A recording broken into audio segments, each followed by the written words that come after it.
Então vamos respirando profundamente, serenando os nossos corações, a nossa mente.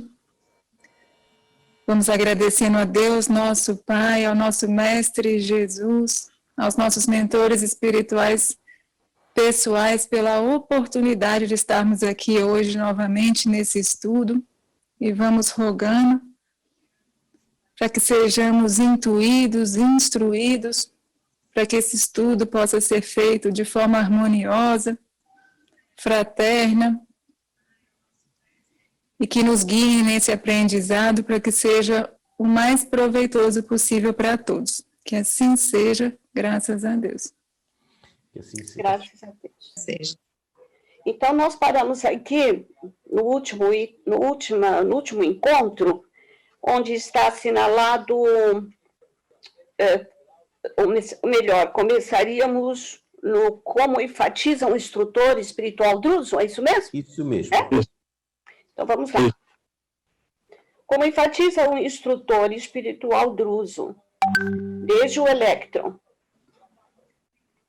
elétron aos gigantes astronômicos da tela cósmica, tudo constitui reservas de energias de Deus, que usamos em nosso proveito pela permissão dele, de modo, de sorte, a promovermos com firmeza nossa própria elevação à sua majestade sublime.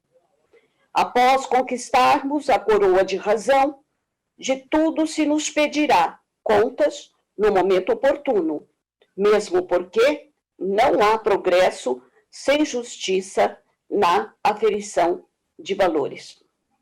Então, acho que nós paramos aqui e continuamos. Se vocês quiserem se pronunciar, por favor, fiquem à vontade, porque nós estamos falando aqui já de ação e reação, né? Sempre temos que comentar. Na mesma linha de pensamento, ressalta o benfeitor Clarencio que o nosso veículo sutil, tanto quanto o corpo de carne, é criação mental no caminho evolutivo, tecido com recursos tomados transitoriamente por nós mesmos aos celeiros do universo. Tudo é trabalho da mente no espaço e no tempo, a valer-se de milhares de formas, a fim de purificar-se e santificar-se para a glória divina. É um item 71 do livro Entre a Terra e o Céu. A criatura humana vive dessa forma com os empréstimos que o Pai Celestial lhe confere. E de que forma utilizamos essas concessões? Através de nossos pensamentos, palavras e atos que nos fluem, invariáveis do coração. Gastamos e transformamos constantemente as energias do Senhor. Está bem escrito e explícito isso no livro Ação e Reação. Assim, nossa conta do destino é criada a partir do momento em que adquirimos o laurel, o apoio da razão, e vai sendo preenchida com as ações próprias do nosso espírito ao longo dos séculos, sempre derivados do modo como utilizamos as energias do Senhor. São anotadas, sobretudo, as intenções com que aplicamos os nossos sentimentos. Vocês gostariam de se manifestar sobre esses trechos? Esse último, pelo menos, como queiram. Que acho que muito temos recebido, né? Verdadeiros, vamos dizer, tesouros, né? Que a espiritualidade nos consegue, vista a maneira como temos recebido como empréstimos realmente de Deus Pai Todo-Poderoso, as concessões e como nós as estamos utilizando, né? E aí, então, está a nossa conta do destino, que é criada, assim, a partir do momento que nós adquirimos a condição de arrimo, de razão, e vai sendo, então, preenchida com as próprias ações do nosso espírito. Aqui parece que já começam a aparecer as nossas maiores responsabilidades com tudo que temos recebido, né? o grande tesouro do que Deus nos concede em termos de conhecimento. Realmente, uma responsabilidade muito grande nossa, né? Como nós estamos manipulando toda essa energia, toda essa condição, enfim, um voto de confiança, né? Podemos continuar, Carlos? Deixa eu só falar um pouquinho aqui, que é do livro Ação e Reação, em que a doutora Marlene faz essa referência, que, não sei, para mim ficou... eu achava que certas coisas que você obtinha era sua, e aqui no livro ele fala que não. Orgulho, títulos honoríficos, inteligência, nada disso, né? O nosso corpo, a nossa inteligência, o nosso pensamento, nada disso é nosso. Tudo, nós somos usufrutuários. Nada é nosso, nós temos que devolver tudo isso ao nosso Pai. Tudo é por misericórdia de Deus. Então, se além da parte material, a parte emocional, mental, intelectual, nada disso é nosso. Tudo nos foi concedido por empréstimo. E como empréstimo, nós deveremos ser fiéis pagadores, né?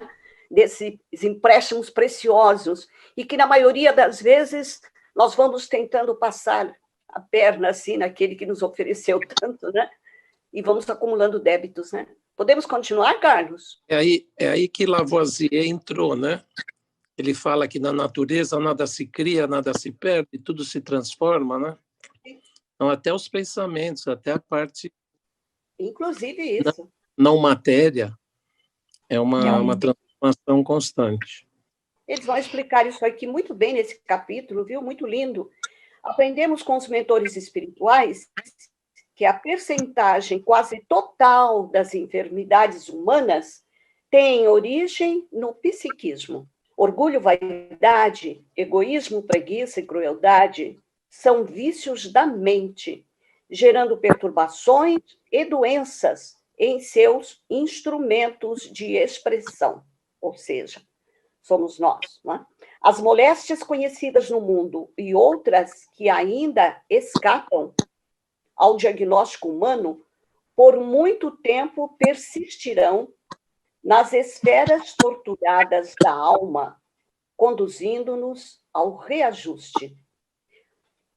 Incrível, né? As moléstias conhecidas no mundo e outras que ainda escapam ao diagnóstico humano, por muito tempo persistirão nas esferas torturadas da alma, conduzindo-nos ao reajuste. Está entre o céu e a terra, essas anotações.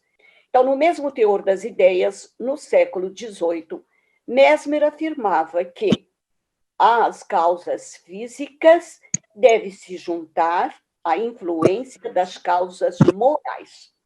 Ensinava que o orgulho, a inveja, a avareza, a ambição, todas as paixões aviltantes, humilhantes do espírito humano são também causas invisíveis de doenças visíveis.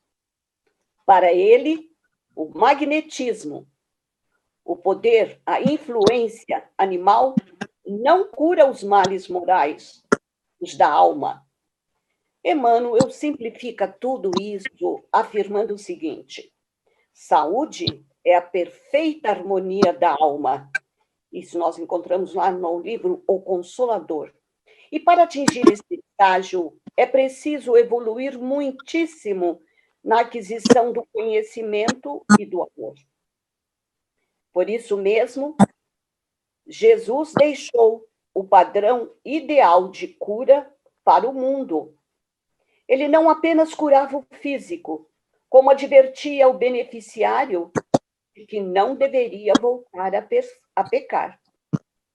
Ele não apenas curava o físico, como advertia também o beneficiário de que não deveria voltar a pecar, a incidir nos mesmos erros morais que lhe ocasionaram a doença. Aprendemos também com o Cristo que os passes podem auxiliar a criatura encarnada na mudança, inclinando-a à melhora da conduta moral para o bem. é preciso ter, de fato, é preciso ter vontade sincera de renovação, apoiada na fé, para alcançar a verdadeira cura. Podemos parar aqui? Vocês gostariam de falar alguma coisa? Sim, Betinha, estou te ouvindo. Achei interessante ele trazer essa imagem de Jesus, né, na simbologia que tem, as curas que ele faz, né, para além da gente focar num ponto interessante, que é a própria energia magnética do Cristo e o seu poder de transformação, levando a cura bem interessantes, né, que a gente vai ver no Novo Testamento, mas a postura convidativa, quando ele fala dessa transformação do indivíduo, né, por essa ótica mesmo da percepção da doença para além do corpo físico, para além da matéria, assim. Então, é muito comum, a gente vai ver isso constantemente nas curas de Jesus, nas frases a tua fé te curou, né, a tua fé te salvou, essa exortação a essa transformação interna que começa, né, ou que acontece a partir de uma mudança do próprio indivíduo, assim, né? Então, eu acredito, assim, vendo essas curas de Jesus, que para além da do poder de Jesus, da força dele que realmente é imensa, e aí a gente pode ler Jesus como esse verbo divino, né, que transmite a própria vontade do Criador, e aí dentro do começo do textinho que você começou a ler, tudo que o Criador cria está à disposição no universo, né, cabendo a nós esse movimento de nos abrir para captar isso ou acessar isso, né, que é esse movimento de cura que parte de nós.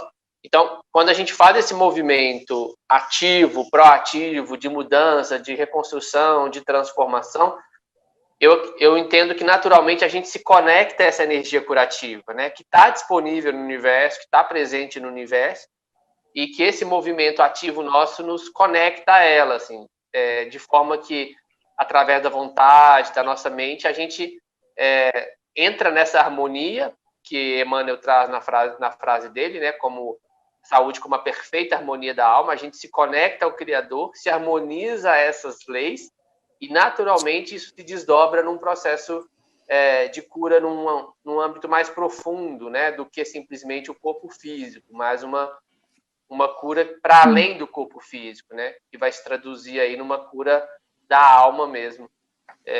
E sempre assim, ressaltando muito que quando a doença vem, a gente já falou isso em outros momentos, né, quando ela se manifesta no corpo, ela vem como um convite, né, ela vem como um convite a essa conexão, assim, e nunca com uma punição, né, um castigo, uma condenação, mas um convite a essa reflexão mesmo do indivíduo para que ele construa essa postura saudável, que seria a harmonia com as leis universais.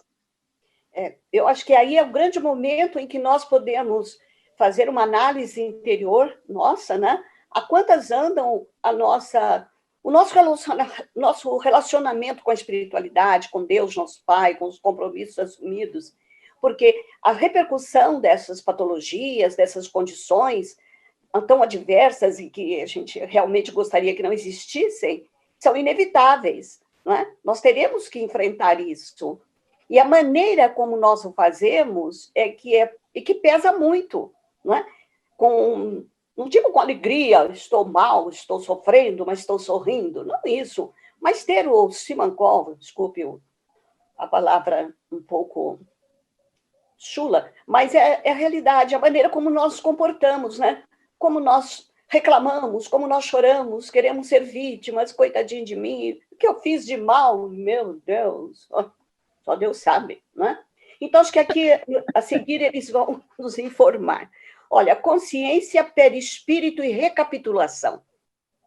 Eu queria só compartilhar com vocês por favor, um trechinho de um livro que eu estou lendo, que por indicação da Vivi até, que é o médico de homens e de almas, que eu peguei emprestado com a Thalita, que ele fala bem disso, bem dessa relação aí da doença da alma também, e ele fala o seguinte aqui, ó.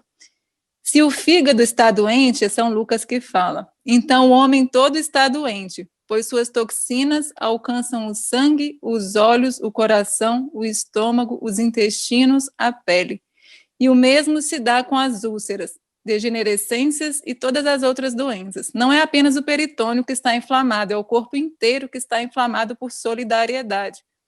O câncer é doença do homem inteiro, não apenas da parte que está atacada. Se um homem tem artrite, não deve tê-la apenas no ombro, no joelho, no tornozelo, nos artelhos ou nas mãos. Tem-na universalmente. E os egípcios aqui acrescentam: a doença não é apenas o homem inteiro, mas também a sua alma. Um espírito doente cria um corpo doente, ou um corpo doente cria uma alma doente. Não só a carne e sua doença devem ser tratadas, mas também a mente. É muito possível que todas as doenças, mesmo as epidêmicas, originem-se em alguma câmara secreta da alma.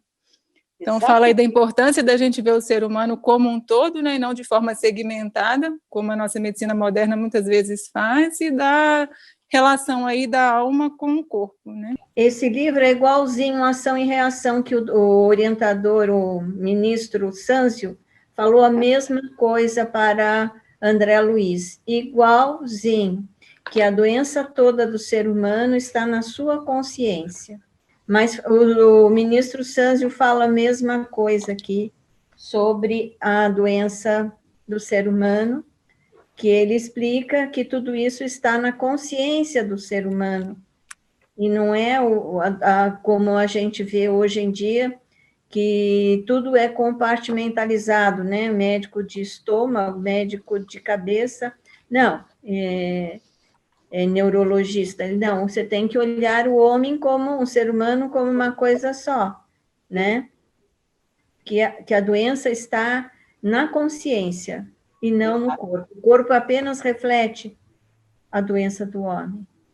Alguém mais quer falar alguma coisa? Eu queria falar um pouquinho, porque eu estava com uma sinovite na mão e ontem eu fui numa osteopata. Então, imagina para um médico ir se curar com uma osteopata. Ela me pegou a língua, ela puxou minha língua para um lado e para o outro, ela puxou no hipocôndrio direito e esquerdo e acabou minha dor no dedo. Não brinca. Acabou minha dor no dedo. Então, é isso que a gente está comentando agora. O corpo humano, infelizmente, a medicina atual está sendo super especializada. E eu acho que outras formas de medicina, o médico de alma, esse não, esse vai entender realmente a doença. Vai talvez até impedir essa doença de se desenvolver, né? Porque o estudo do corpo não podemos mais setorizar. Tudo tem a ver, tudo tem relação. Teu pensamento pode influenciar num câncer, pode te provocar um câncer, né? Então, foi muito engraçado, porque eu falei, mostra a língua, ela me puxou a língua assim para um lado e para o outro, e melhorou meu dedo. Que maravilha, hein? Alguém mais quer se pronunciar? Fique à vontade. Eu acho que o legal da gente ler em conjunto é que cada pessoa, a depender do momento que tá, do dia que tá também, né, chama atenção um trecho. E eu fiquei ali na questão do empréstimo diuturno divino. Tá na minha cabeça isso aqui. E é interessante que enquanto a gente lia e falava sobre a questão de conforme a gente está o tempo inteiro emprestando os recursos do divino para se expressar, para se conhecer, para vivenciar o amor, eu fiquei pensando nesse divino, né, fornecedor do empréstimo o tempo todo. Para além de qualquer concepção antropomórfica, ou mesmo que caiba na nossa consciência, compartilhando aqui um pouquinho do sentimento que eu fiquei,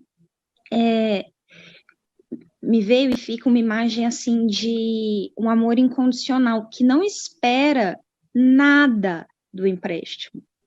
Ele só empresta porque ele ama, ele doa. Na única intenção, se é que a gente poderia falar intenção, que é algo tão humano para o divino, né? Mas na única intenção de que aquele filho, que a gente gosta dessa imagem, né? Se expresse em toda a sua potencialidade, que também é divina. Né? Sem precisar que haja qualquer tipo de retribuição, não há expectativa, a expectativa advém do amor condicionado, né? A gente condiciona alguma coisa, a gente tem expectativa de que volte alguma coisa, né? A gente está dando amor e condiciona para querer receber. Mas não, o divino só empresta diuturnamente para a gente se expressar também, expressar amor, que talvez seja a essência dele e a nossa, e ser feliz. A pegadinha é que só dá para fazer isso, só dá para ser feliz com as regras do jogo, amando o outro, se doando, para além do egocentrismo, para além do... Enfim, é muito bonito, não é? Você pensar assim, puxa, acordei e falei, putz, só nesse segundinho aqui já estou emprestando um montão de coisa para engrandecer a existência, né? É tão sagrado a nossa vida e a chance da gente poder ser amor naquele instante. Enfim. Maravilhoso podermos chegar a esse ponto, né? Desse raciocínio claro, lógico, maravilhoso, né? Mas vamos ver mais um trechinho do que ele diz aqui em Consciência, Perispírito e Recapitulação. Ele fala sobre o remorso. Aprendemos que o remorso é automático e surge em consequência da prática do mal ou de ato contrário à lei do amor, à lei universal de Deus, que está inscrita na consciência do ser humano. Quem nos diz, aqui isso está na questão 621 do Livro dos Espíritos, embora reconheça que haja muita misericórdia nos caminhos do Senhor, a consciência está vigilante e aponta sempre para o erro a ser corrigido. E muitas vezes nós viramos as costas e não damos importância a esses minutos de conscientização, né?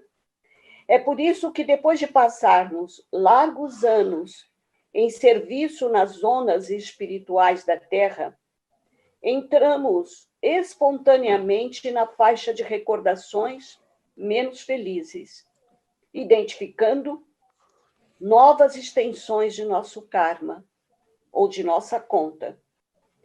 E, embora, quem nos diz ainda André Luiz, em Ação e Reação, e embora sejamos reconhecidos a benevolência dos instrutores e amigos que nos perdoam o passado menos digno, jamais condescendemos com as nossas próprias fraquezas. Vemo-nos impelidos a solicitar das autoridades superiores novas reencarnações difíceis e proveitosas que nos reeduquem ou nos aproximem da redenção necessária. Então, está aí mais um... Gente, essa frase, volta lá, Carlos, que eu estou acompanhando pelo celular, antes do trecho do Ação e Reação. A consciência, como é que é? A consciência sempre capta o equívoco executado e a gente finge que não vê. Gente, a coisa grande é meio fácil, né? Gritou, xingou, dirigiu errado. Agora, nas micro ocasiões, né? Uma palavra fora do lugar, uma ponderação destituída de amorosidade, dá aquele negocinho lá dentro e a gente joga para debaixo do pano. Quantas vezes, né? Mas fica ali, ó. Isso é muito interessante e cabe muita sensibilidade, é necessário sensibilidade, porque senão no corre-corre da vida passa, né? Mas trazer consciência para esse sentimento, porque ele tá ali. E se a gente não prestar atenção, vai somando para debaixo do tapete. A gente tem uma coisa, vocês estão vendo, pessoal, o auto-engano. O Eduardo Giannetti tem um livro maravilhoso que se chama Auto-engano. E ele fala sobre essa hipocrisia. E a hipocrisia junto com o materialismo, né, que aí o espiritismo vai se contradizer ao materialismo. O Cristo vai contradizer a hipocrisia dos fariseus, de Herodes, dos saduceus. E a gente tem isso muito arraigado. A gente, em muitos casos, quase um mecanismo. Você me corrige, Marcos, viu? Mas um mecanismo de defesa, a gente legitima as nossas ações para não rompermos com os conceitos que nós temos sobre nós mesmos.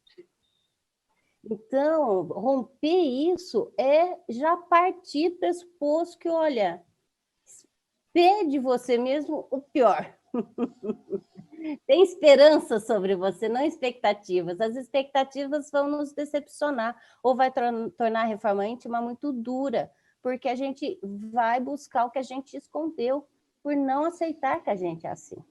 Então, a gente formula uma série de discursos para legitimar.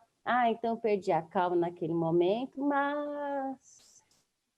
Né? Então, é esse o ponto, assim, a gente pegar sempre na nossa própria auto-hipocrisia.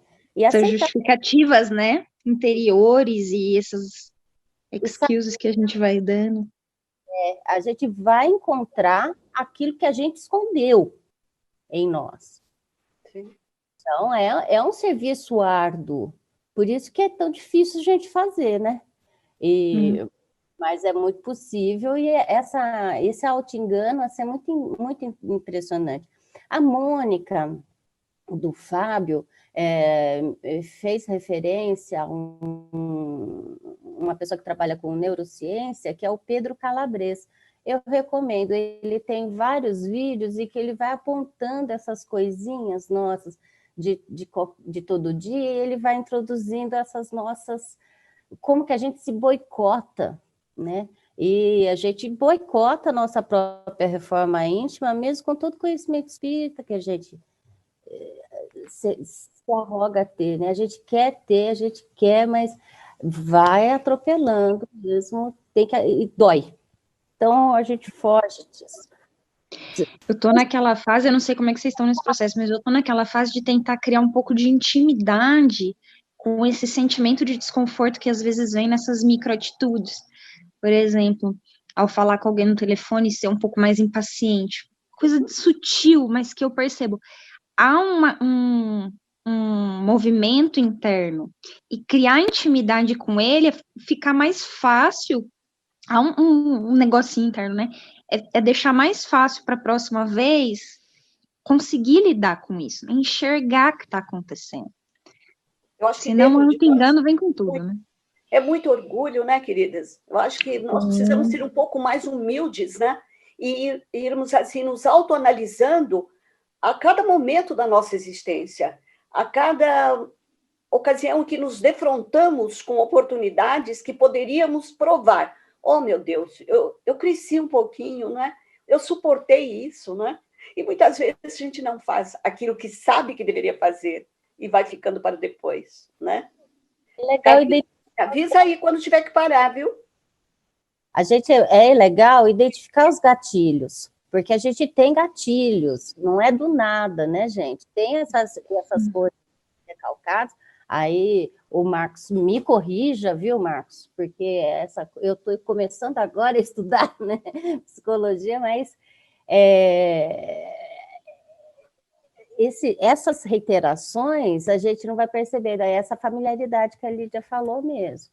E aí a gente partir do pressuposto, e como o Santo Agostinho nos pede, né, já põe a cabeça no travesseiro e pensa, nossa, quem pode reclamar de mim hoje? Além de mim, né? Porque reclamar assim, né? Olha, eu parto de que eu vou errar, e estou errando, conto com a paciência e o amor de todos à minha volta, né? Mas aonde exatamente? O que me levou a me irritar? O que me levou à maledicência? O que me levou ao que eu estou enxergando em mim que não está legal, né? Eu acho que o que ajuda também são as práticas de mindfulness, né? De atenção plena, para a gente não sair aí atropelando os outros e a gente mesmo, né? Ter mais consciência do que a gente está fazendo, e ajuda a gente nessa vigilância. Autoconsciência. Essa questão do mindfulness, Tati, foi nessas fontes que eu fui beber para estabelecer esse processo de tentar ganhar intimidade, consciência em relação a esses estados interiores, ao invés de ficar tentando resolver, e às vezes no final das contas só tá jogando para debaixo do tapete, né? Justificando e tal. Mas muito bem lembrado. Podemos continuar, Carlos? Sim. Acho que sim. Só um instantinho, só vou fazer um comentário, só para fazer uma soma ao que a Lídia acabou de falar. A gente chama isso, em outras culturas, de estar desperto. Tá ruim a minha... Não sei se o áudio foi bem. Tá perfeito. Foi Você bem, eu ouviu, achei que você estava fazendo uma pausa. porque foi uma intervenção tão precisa que a gente ficou aqui estatalado, assim, esperando. Eu achei que Tá, estava fazendo um silêncio educativo aqui. Be aware. E ela Eu fez um ouvi- silêncio. Eu ouvi silêncio eloquente, achei tão Você interessante. falou ativamente, a gente bloqueou aqui. Estar desperto, é bem interessante. O yoga, né, fala isso. Aí, quando alguém tocou no assunto do mindful, acho que foi a Tatiana, mindfulness, ele também cita essa questão do estar acordado. Então, é por isso que, repetimos, é por isso que depois de passarmos largos anos em serviço nas zonas espirituais da Terra, entramos espontaneamente na faixa de recordações menos felizes, identificando novas extensões de nosso karma ou de nossa conta.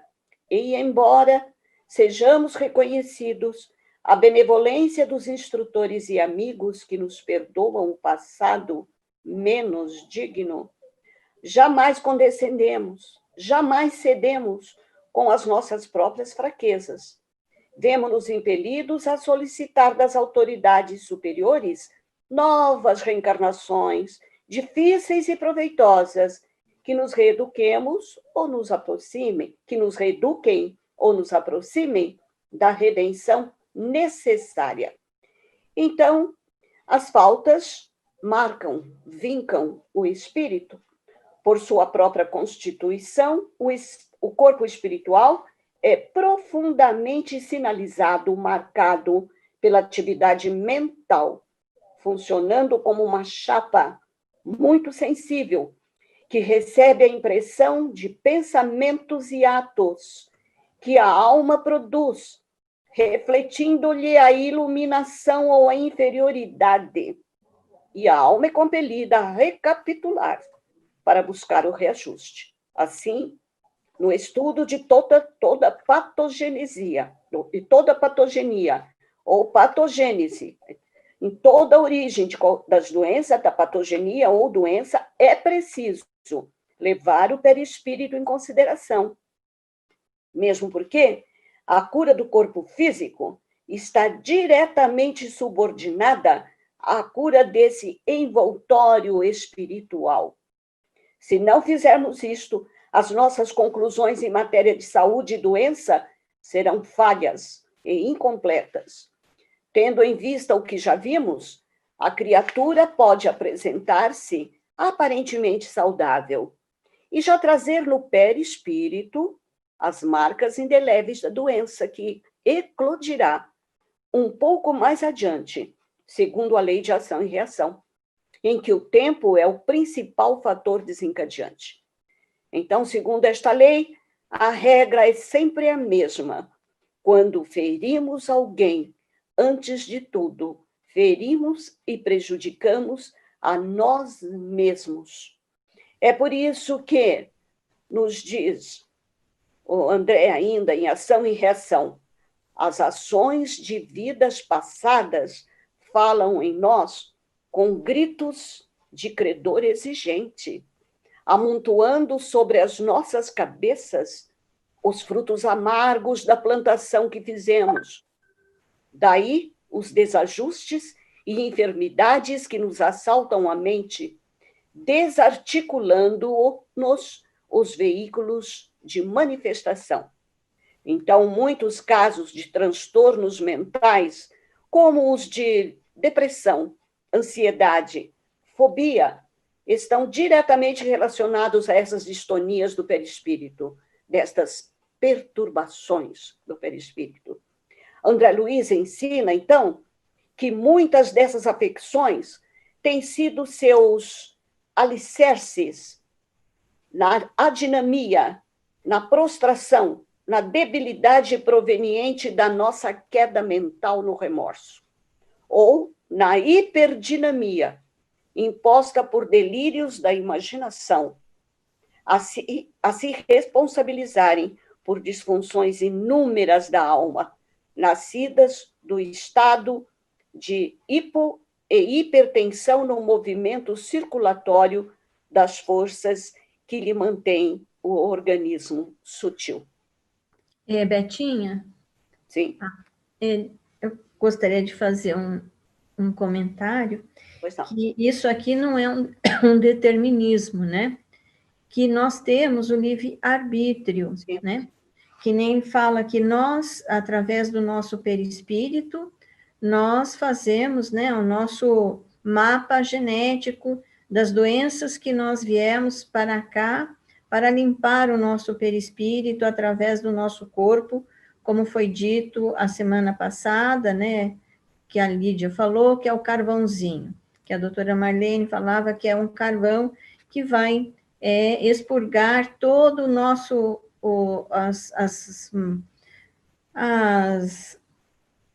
os malefícios que nós causamos ao nosso perispírito através dos nossos pensamentos. Contudo, desculpe, nós temos o livre-arbítrio que, se nós mudarmos a nossa forma de pensar, se nós realmente, desde sempre, desde cedo, atuarmos na direção do bem, né, sermos realmente caridosos, usarmos da benevolência para conosco e para com os outros também, né? Ao perdão, o auto-perdão e o perdão aos outros, você pode modificar esse perispírito ou esse karma, né? Essa doença que você deveria ter, ou qualquer outro acidente, ou outra moléstia no seu corpo. Então, tudo depende de nós. Tudo. Então, para a gente ver que o pensamento é muito importante, a nossa ação também é muito importante. Um exemplo, Sandrinha, que me vem à cabeça dessa área que eu tenho estudado, que é a endocrinologia, só para a gente entender como realmente a nossa postura íntima, psíquica, pode, de fato, ir mudando, inclusive, determinados, entre aspas, fatalismos que viriam a ocorrer, ou para o caminho que a gente estava direcionando. O diabetes, que até recentemente era entendido como uma doença crônica, e nesse contexto incurável, vamos pôr assim, e que a pessoa teria que carregar esse fardo aí para o resto da vida, fardo entre aspas, hoje a gente já sabe que com, de verdade, mudanças de estilo de vida importantes, os pacientes entram em remissão, os pacientes deixam de tomar medicação e tudo mais. É um exemplo bastante materialista, por assim dizer, porque envolve a mudança do estilo de vida, a gente não está falando, às vezes, tanto de uma mudança moral, apesar de que isso poderia ser questionado. Mas a pessoa vai lá, trabalha o seu psiquismo, se motiva, se reestrutura internamente e consegue entrar em remissão. Tem acontecido cada vez com mais frequência. Então, isso mostra o quanto que a nossa postura íntima tem esse poder. É um exemplo simples, mas foi o que me veio na cabeça. Tem sido bastante gratificante estudar isso. Certo. Isso, pode falar, Silene. Só acrescentar que a disciplina, né, de mudar o estilo de vida, exige uma disciplina muito forte da gente. Isso já é muita coisa. Muito. E aí, trazendo um pouquinho do que a gente estava trazendo, que é o que a gente tem hoje, que a ciência tem mostrado como a epigenética, né? Não sei se a Lídia chegou a usar essa palavra, eu perdi o áudio um pouco. Mas é o que a gente tem hoje como a epigenética, que muda todo um conceito de ciência que a gente vinha, como um determinismo, que o DNA e o núcleo da célula era responsável por determinar a manifestação da doença, e a epigenética vem falar que tudo bem, você pode ter ali um interruptor, mas eu vou apertar esse interruptor ou não? Né? Eu vou ligar ele ou não? Ou com qual intensidade eu vou apertar esse interruptor? Para ele se manifestar toda a sua força, ou ele vai ser suavizado e vai ser despertado de mais devagar, né? E isso, mais uma vez, traz para mim esse link com as curas de Jesus, né? Porque ele vem falar justamente dessa linguagem agora científica, né? Mas que a gente pode fazer esse casamento com a questão filosófica, religiosa, dessa teoria, que é a teoria da epigenética, né? Então, a partir do momento que o indivíduo se modifica, se propõe a uma nova conduta, uma nova postura, e busca e aí, como a Sirene falou, se esforçar nesse movimento, né? Mais do que conquistar aquilo, se esforça nisso, né? Porque nem sempre a gente vai conseguir lograr num tempo tão curto aquele intento ou aquilo que a gente almeja, mas a gente se coloca nesse caminho e se esforça nessa busca, a gente automaticamente muda o padrão de vibração, a gente muda o padrão de pensamento, a gente muda a nossa energia mental. E isso altera o padrão de expressão dos nossos genes, né? A ciência vê isso hoje, porque isso vai dizer das nossas condutas, vai dizer das nossas buscas. Então, realmente, o peso que se adquire no sentido de força que o livre-arbítrio traz e a responsabilidade que isso nos dá, tanto para o positivo como negativo, é muito interessante, né? Porque a gente desconstrói a visão daquele Deus que está lá sentadinho, dizendo, apontando o dedo, você vai fazer isso, você vai pagar por isso e tal. E é um Deus que está assim, olha, eu já dei todas as ferramentas para vocês, está tudo pronto. Quais as ferramentas que vocês vão abarcar e vão utilizar? Você está preparado para usar agora, daqui a pouco, ou mais tarde, né? Eu acho que é uma visão mais amorosa, assim, mais acolhedora, mas ao mesmo tempo é uma visão de responsabilidade, né? E a gente se apropria, eu acho que o convite é para a gente se apropriar dessa responsabilidade. É o que o doutor Fábio falou ontem, é melhor ser bonzinho, né? Porque se você for uma pessoa raivosa, você vai produzir muito corticoide e muita adrenalina. E aí, o que você vai fazer com o seu corpo com tanto corticoide e adrenalina? Causar morte celular, principalmente no cérebro, no hipotálamo, não é? E aí você vai perder a memória, vai ter Parkinson, Alzheimer e outras doenças neurodegenerativas que a gente sabe. E a adrenalina também. São dois hormônios aí que não são bons, né? Quando produzidos fora do equilíbrio, produzidos a mais no nosso corpo. Então, o que ele quis dizer é isso. Nós temos que mudar, né? Mudar a nossa forma de ser. Ter a razão, mas o amor junto com a razão. E nos instruirmos também. Por quê? Porque quando você se instrui, você entende. O entendimento também leva a gente a uma elevação espiritual, a uma mudança de comportamento. Deixa eu só fazer uma colocação aqui em relação ao que eu disse, só para talvez evitar, quem sabe, mal entendido no que eu falei, uma vez que o diabetes é uma doença tão prevalente assim como tantas outras, e é uma coisa para a gente pensar. Às vezes, quando a gente começa a falar da etiopatogenia das doenças e que a gente traz a importância das questões morais, dos aspectos de padrões interiores e de comportamento, a pessoa às vezes está tentando mudar, está empreendendo mudanças, e não está, a cura, a remissão não vem. Então, desse meu comentário, que não fique a mensagem de que é para todo mundo a remissão de alguma doença ou de que não é para ninguém. Ninguém sabe qual que é o interruptor de cada um, né? Cada processo patológico é individual. O diabetes do João não é igual ao da Maria, o câncer da Joana não é igual, mesmo que o nome dado seja o mesmo. Então, é muito individual o processo patológico. A gente não sabe o tamanho do interruptor, a facilidade que ele tem de ligar ou desligar, o tamanho da força do nosso dedo, o tamanho da nossa mão nesse processo. Mas eu acho que o mais importante é a gente pensar, puxa, é possível. Então, no que cabe a mim nesse processo, naquilo que eu posso agir, vou fazer. E vamos ver o que vai acontecer. Provavelmente o melhor vai acontecer, mesmo que esse melhor não represente necessariamente a remissão de X ou Y, ou a mudança A ou B. Porque às vezes essa mudança, essa remissão não é nem o melhor para a gente. Mas o fato é que tem muito mais na nossa mão do que a gente poderia imaginar antes, quando esse determinismo genético era vigente, era o status quo na ciência cartesiana ainda.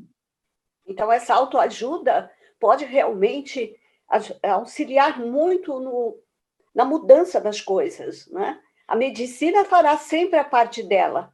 Agora, o próprio paciente, ele tem muito a fazer por si próprio, não é? Então, nós vamos chegando ao finalzinho aqui do nosso capítulo. Só um minutinho, Betinho. Só um minutinho, Betinho. Pois. Um comentário aqui. Eu achei interessante essa questão que a Lídia trouxe, né? Sim. Porque senão a gente cai às vezes eu acho que no equívoco, né, de criar uma interpretação no sentido que a ausência de doença é igual sinônimo de saúde espiritual, né? E não é bem assim que funciona, né? A gente não sabe que é esse o caminho, assim. A gente pode ter pessoas sem doença nenhuma física manifestada e com necessidades espirituais, morais, etc., muito grandes, porque a gente tem que partir da percepção ampliada que a gente está falando de um ser de inúmeras reencarnações e com mais inúmeras possibilidades reencarnatórias, né? Então, a gente querer cortar um instante desse momento do agora tão transversal e determinar por isso se o indivíduo está ou não saudável espiritualmente, né? É muito pequeno, é muito pouco em torno de tudo. E aí é por isso que eu concordo realmente com a Lídia, que é muito importante, que isso é muito individual de cada um, assim, né? E lembrando de um comentário da doutora Irvene, que existem diferentes tipos de dor, né? Existe, sim, a dor expiação, que a gente vai ver como uma consequência, mas existe a dor evolução, né? Que não é uma dor necessariamente ligada a algo feito por um indivíduo como uma responsabilização da lei de causa e efeito, mas uma dor de um convite, né? Que vem como um convite a melhorar determinada área. Às vezes é uma dor escolhida pelo próprio espírito para uma demonstração de riqueza espiritual, de superação, de demonstração de fé, de coragem. Então, a gente realmente é muito pequeno diante da grandeza da vida, e aí a gente precisa ter muito cuidado, assim, na hora da gente fazer esses links muito pequenos, assim, né? Como se fosse, assim, 2 mais 2 igual a 4, né? Às vezes 2 mais 2 é igual a 3. Então, a gente tem que ter cuidado mesmo nessas coisas. Por isso que a gente precisa estudar muito, principalmente a epigenética, e o médico hoje, eu acho que é incabível o médico tratar de uma doença, porque todos nós estamos vendo que existe o doente, quer dizer, é um conjunto de coisas que propicia uma alteração do perispírito, e esse perispírito atuando sobre o corpo físico, provocando a doença. Então, nós precisamos nos estudar bastante para diagnosticar o perispírito. É muito simples, né? É muito fácil. Nós vamos estudar muito. Estou aguardando alguém inventar o psicoscópio parecido aqui para facilitar a nossa vida de qualquer coisa nesse sentido. Qualquer coisa, Marujo, estou feliz. Essa é a nossa área, né? Essa área homeopática. A homeopatia, ela não olha para o indivíduo através do que a nossa medicina vigente chama de doença. Para a homeopatia, a gente chama de sintoma. Eles são sintomas de uma única doença, e o indivíduo, ele é visto como o doente, como o Marujo acabou de comentar. Para Hahnemann, o ideal é a gente olhar de uma forma simples na superfície para investigar o profundo. Então, na verdade, a gente não vê o diabetes no indivíduo, a gente vê o indivíduo que evoluiu com um quadro de diabetes. Ao inverso. Bom, então... No livro... Desculpa, Betinha. No livro do Lucas também, eu não sei se acho que é um pouquinho mais para frente do que a Tatiana leu, ele fala um pouco disso. Ele fala, acho que é uma menina que ele encontra que era diabética. E aí ele traça todo um perfil psicológico, emocional dela, falando do jeito que ela era uma pessoa muito difícil, que não levava desaforo para casa, né? E aí ele fala assim, então, como se essa característica dela tivesse gerado o diabetes. Né? Ele fala alguma coisa assim, né? Então, acho que um pouco que a Adélia falou também. Na verdade, ele não é que seja a causa, né? Porque a gente vai atribuir todo aquilo que o Marcos acabou de falar, a gente vai acabar sendo muito... Determinando também, né? Determinando. Mas, na verdade, é uma evolução desse indivíduo. Juntando todos os fatores, todas as observações feitas, é que a gente tem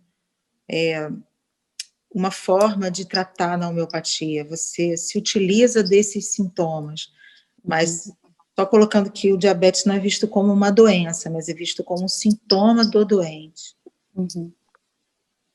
Assim como o mental, né? Junto. Muito bem, vamos terminar aqui mais um pouquinho. O renascimento vai, então, permitir a recapitulação dos ensinamentos e experiências com a consequente harmonização dos pontos em desequilíbrio.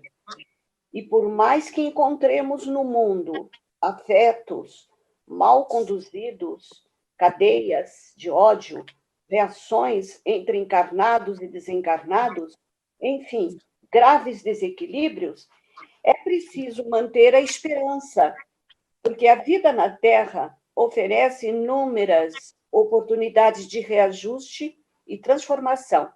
O importante é viver, porque o buril, o instrumento do tempo, lentamente colocará tudo em seus devidos lugares.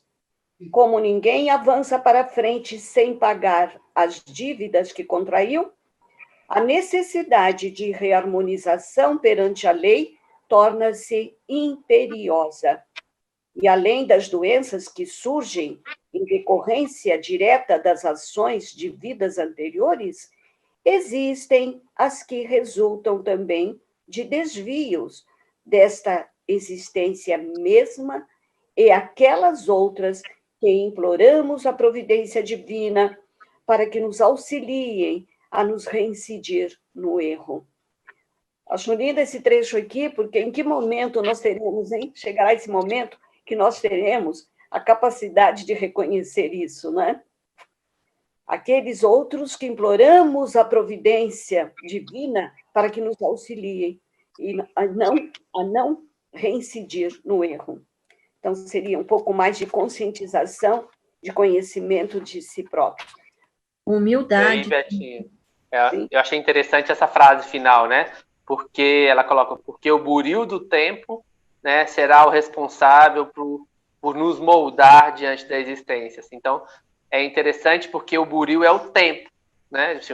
É um processo, é a caminhada, é a jornada, e não um fato assim isolado em si, né? Eu acho que isso amplia tanto a visão, assim, porque a gente sai do, por exemplo, assim, é a doença que é o seu buril. Não, é o tempo, a forma como você vive, a experiência daquele processo, ou da saúde, a experiência daquele local, daquele papel que você ocupa, como você vive o tempo, é que ele vai moldar, né, essa estrutura e essa apresentação, assim, né? Então, a gente se desprende um pouco dos fatos tão materiais em si, né, para ampliar a visão que, mais uma vez, nos convida a uma vontade, a uma disciplina, a um esforço de compreender a forma como eu vivencio a minha vida, né? A experiência terrena aqui durante a encarnação. Então, é mais importante isso do que a experiência em si, né? E isso nos blinda, por exemplo, de comparações. Isso nos blinda, por exemplo, de determinismos do que muito taxativos do que é certo e do que é errado, e nos convida a uma reflexão mais ampliada, né? Do indivíduo, de como o indivíduo vive, de como o indivíduo experiencia, da lição aprendida ali. Né? Então, acho que isso me chamou bastante atenção, assim. Que maravilha. É o conceito do livre-arbítrio, né? Na sua total completude. Nós temos escolha, né? Muito importante chegar a esse ponto, né? Podemos analisar as coisas. Eu procurei aqui uma mensagem que me lembrou muito, gente, e é das obras completas de São João da Cruz. Os santos não foram santos à toa. Eles... Sirlene, a gente pode né? ter esse texto na semana que vem? A gente começa com ele, claro que sim. Então, vamos parar por aqui, né? Sim. Paramos na página 65, no primeiro trecho. Como ninguém avança, chegamos no finalzinho desse trechinho aqui, página 65. Foi um prazer imenso poder trocar ideias com vocês e, como sempre, aprender um pouco mais. Mas antes de encerrar, vamos fazer uma prece? Vivi, você quer fazer para a gente a prece de encerramento? Posso fazer, sim.